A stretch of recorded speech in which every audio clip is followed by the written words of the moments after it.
Hello friends, इस video में हम रिकॉम्बिनेंट डीएनए टेक्नोलॉजी शॉर्ट में आरडीटी को देखेंगे।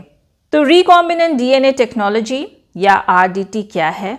ये वह मेथड है जिसके द्वारा डिफरेंट सोर्सेज या स्पीशीज से डीएनए को कंबाइन करके नए जेनेटिक सीक्वेंसेस को क्रिएट किया जाता है या फिर प्रोड्यूस किया जाता है। उसके बाद इन जीन्स की या तो कई सारी कॉपीज बनाई जाती है या फिर जीन्स के द्वारा एनकोड होने वाले प्रोडक्ट यानी कि प्रोटीन को प्रोड्यूस किया जाता है।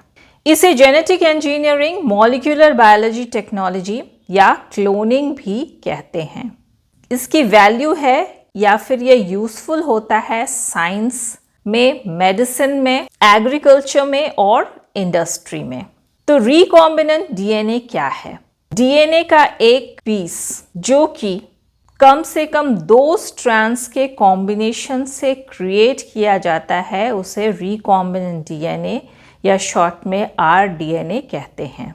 तो ये लेबोरेटरी मेथड के जेनेटिक रिकॉम्बिनेशन के द्वारा बनाए डीएनए मॉलिक्यूल्स होते हैं जो कि मल्टीपल सोर्सेस के जेनेटिक मटेरियल को एक साथ लाकर ऐसे सीक्वेंसेस क्रिएट करते हैं जो कि वास्तव में जेनोम में प्रेजेंट नहीं होते हैं या जेनोम में नहीं मिलते हैं। अब है इनकी हिस्ट्री। लिविंग ऑर्गेनिजम्स में रिकॉम्बिनेंट डीएनए सबसे पहले अचीव किया गया हर्बर्ट बॉयर के द्वारा 1973 में सैन फ्रांसिस्को के यूनिवर्सिटी ऑफ कैलिफोर्निया में और स्टैनली कोहेन के द्वारा स्टैनफोर्ड यूनिवर्सिटी में। इन्होंने फॉरेन डीएनए को प्लाज्मिड्स में इंसर्ट करने के लिए ई कोलाई रेस्ट्रिक्शन एंजाइम को यूज किया। आइए अब हम रिकॉम्बिनेंट डीएनए टेक्नोलॉजी में इन्वॉल्व होने वाले स्टेप्स को इस फ्लो चार्ट की मदद से देखते हैं। टारगेट डीएनए या डिजायर्ड डीएनए का आइसोलेशन और साथ ही वेक्टर का आइसोलेशन किया जाता है। उसके बाद दोनों को सेम रेस्ट्रिक्शन एंजाइम से कट किया जाता है। तत्पश्चात इन दोनों मॉलिक्यूल्स के लाइगेशन के द्वारा हाइब्रिड डीएनए या रिकॉम्बिनेंट डीएनए प्रोड्यूस किया जाता है जिन्हें कि काइमेरिक डीएनए भी कहते हैं। फिर इस रिकॉम्बिनेंट डीएनए को होस्ट सेल में इंट्रोड्यूस किया जाता है जिसे कि हम सेल ट्रांसफॉर्मेशन कहते हैं और फिर रिकॉम्बिनेंट डीएनए वाले ट्रांसफॉर्म सेल्स का आइसोलेशन होता है। तत्पश्चात इनका एम्प्लीफिकेशन होता है जिसे कि हम डीएनए क्लोनिंग के नाम से जानते हैं। ये 2 तरह का होता है, सेल बेस्ड डीएनए क्लोनिंग और cell free DNA cloning. Cell free DNA cloning polymerase chain reaction की मदद से होता है जिसे कि शॉर्ट में हम पीसीआर कहते हैं। इसके बारे में हम डिटेल में सेपरेट वीडियो में देखेंगे। आइए अब हम इस रिकॉम्बिनेंट डीएनए टेक्नोलॉजी को इस डायग्राम की मदद से समझते हैं। यह है फॉरेन डीएनए या फिर टारगेट डीएनए या डिजायर्ड डीएनए और ये है वेक्टर डीएनए मॉलिक्यूल। इन्हें सेम रेस्ट्रिक्शन एंजाइम से कट किया गया है जिससे हमें इस डिजायर्ड डीएनए के फ्रेगमेंट्स मिलते हैं और वेक्टर डीएनए मॉलिक्यूल के भी फ्रेगमेंट मिलते हैं। फिर लाइगेज एंजाइम इनका लाइगेशन करता है जिससे कि रिकॉम्बिनेंट डीएनए मॉलिक्यूल मिलते हैं। इसमें डिजायर्ड जीन और वेक्टर डीएनए के फ्रेगमेंट मौजूद हैं। इसे हाइब्रिड डीएनए या काइमेरिक डीएनए भी कहते हैं। फिर इन्हें इंट्रोड्यूस किया जाता है बैक्टीरियम सेल में ट्रांसफॉर्मेशन प्रोसेस के मदद से जिसके फलस्वरूप बैक्टीरियल सेल मिलता है जिसमें कि रिकॉम्बिनेंट डीएनए प्रेजेंट होता है। अब इस रिकॉम्बिनेंट डीएनए का मल्टीप्लिकेशन होता है जिसके फलस्वरूप रिकॉम्बिनेंट डीएनए के कई कॉपीज मिल जाते हैं। बैक्टीरियल सेल में सेल डिवीजन भी होता है।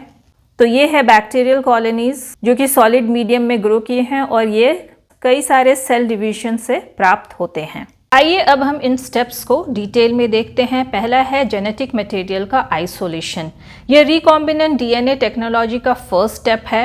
इसमें डिजायर्ड डीएनए को प्योर फॉर्म में आइसोलेट किया जाता है। दूसरे मैक्रोमोलिक्यूल से इसे सेपरेट और प्यूरिफाई किया जाता है कुछ एंजाइम्स की मदद से, जैसे कि lysozymes, cellulase, chitinase, ribonuclease, proteases etcetera.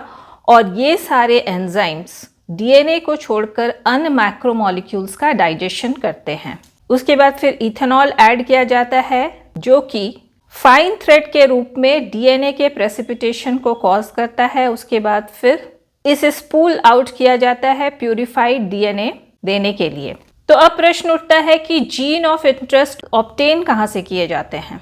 Genomic library से, सीडीएनए लाइब्रेरी से, और अगर जीन का सीक्वेंस पता हो तो केमिकल सिंथेसिस के द्वारा। अगर डिजायर्ड जीन का नंबर जीन क्लोनिंग के लिए इनफ नहीं होता है तो जीन एम्प्लीफिकेशन टेक्निक को यूज किया जाता है, जैसे कि पॉलीमरेज चेन रिएक्शन या पीसीआर मेथड। फिर है वेक्टर का आइसोलेशन। वेक्टर क्या होते हैं? कोई भी डीएनए मॉलिक्यूल जिनमें की होस्ट के अंदर रेप्लिकेट करने की एबिलिटी होती है और जिसके साथ डिजायर्ड जीन इंटीग्रेटेड होते हैं, उसे हम डीएनए वेक्टर कहते हैं। वेक्टर्स इंक्लूड करते हैं plasmids, bacteriophages, cosmids, BAC, yeast vectors, shuttle vectors etcetera. ये सारे सर्कुलर डीएनए मॉलिक्यूल्स होते हैं। अब है restriction enzyme digestion. Restriction enzyme molecular scissors की तरह कार्य करते हैं जो कि स्पेसिफिक सीक्वेंस पर डीएनए को रिकॉग्नाइज करके उसे कट करते हैं और इस तरह से स्टिकी एंड्स क्रिएट करते हैं जो कि ज्वाइनिंग के लिए इजी होता है। इस तरह के रिएक्शन को रेस्ट्रिक्शन एंजाइम डाइजेशन कहते हैं। अब आइए देखते हैं इस रेस्ट्रिक्शन एंजाइम डाइजेशन का प्रोसेस क्या है। प्यूरिफाइड डीएनए को सेलेक्टेड रेस्ट्रिक्शन एंजाइम के साथ इंक्यूबेट किया जाता है ऑप्टिमल कंडीशंस पे। उसके बाद फिर एगरोस जेल इलेक्ट्रोफोरेसिस किया जाता है जो कि रेस्ट्रिक्शन एंजाइम डाइजेशन के प्रोग्रेस को रिवील करता है। उसके पश्चात फिर डीएनए एगरोस जेल पे रन करता है और साइज के बेसिस पे सेपरेटेड होता है। यह कटिंग आउट और डाइजेस्टेड डीएनए फ्रेगमेंट के सेपरेशन को अलाउ करता है। वेक्टर डीएनए भी सेम प्रोसीजर से प्रोसेस्ड होता है। फिर है डीएनए मॉलिक्यूल्स का लाइगेशन। एंजाइम डीएनए लाइगेज के द्वारा दो पीसेस को एक साथ ज्वाइन करने के प्रोसेस को लाइगेशन कहते हैं और ये दो पीसेस होते हैं प्यूरिफाइड डीएनए और वेक्टर मॉलिक्यूल जो कि सेम रेस्ट्रिक्शन एंजाइम से कट किए जाते हैं। तो अब है कि लाइगेज क्या है।